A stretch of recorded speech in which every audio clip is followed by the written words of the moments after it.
the callback. I want you to take a moment and add up a few numbers. How many hours you spent this week prospecting, presenting, and closing? If you look at it all and you're putting in the right effort, you're spending a lot of time and preparation to put you in the batter's box. The batter's box is when you're on the phone with a prospect who can sign up. You're with the one who writes the check or on whose recommendation that check gets written. All that time spent to get into several brief positions each day where you can close a sale. So unless you're great at the one-timer or the first-time close or whatever you call it, closing on the demo, this means that every week you're going to end up with many callbacks. So as an example, say on a Monday you make a presentation. You've reached out, established need, presented a product. If you're following the formula, you would have asked for the order at the end. But the prospect says, I need to think about it, and can you call me back? Now, based on our previous videos, I'm hopeful that increasingly you've tried to take an additional whack at that bullshit objection. So let's assume that you did that. But alas, he still wants you to call him back. What you do next is critical, because we know that the further away from your pitch you get, the lower your odds are for a close. So how you approach that call is huge.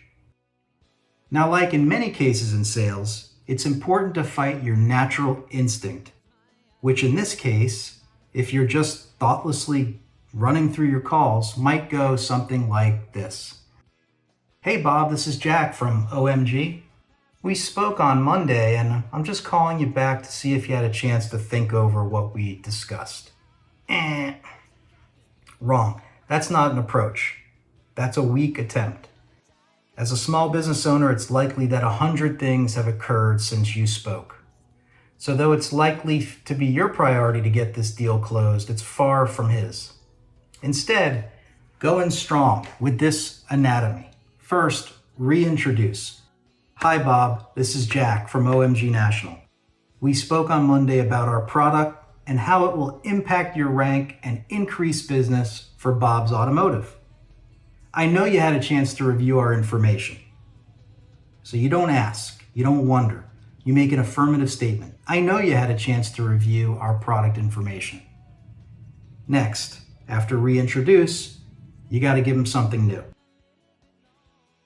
Bob, it occurred to me when we last spoke that I forgot to mention how the review management component of our product is impacting rank for our clients.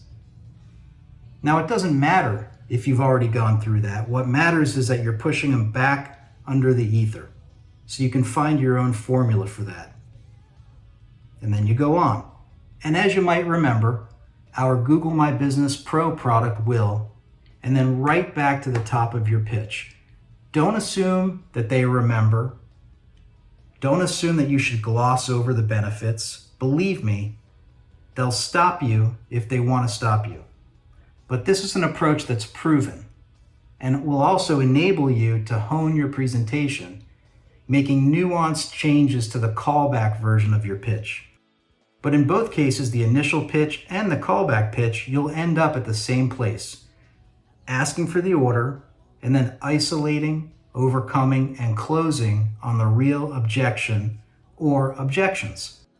Remember that if you get pushed off here, pushed off of this call, you're losing ground on what is your highest percentage shot at a close. So this is where you need to fight this call. You need to dig in, you need to listen, and determine the difference between a blow-off and a real objection. Don't be afraid. If ever there's a time to come out of your comfort zone, it's here. I'll see you next time. Thanks.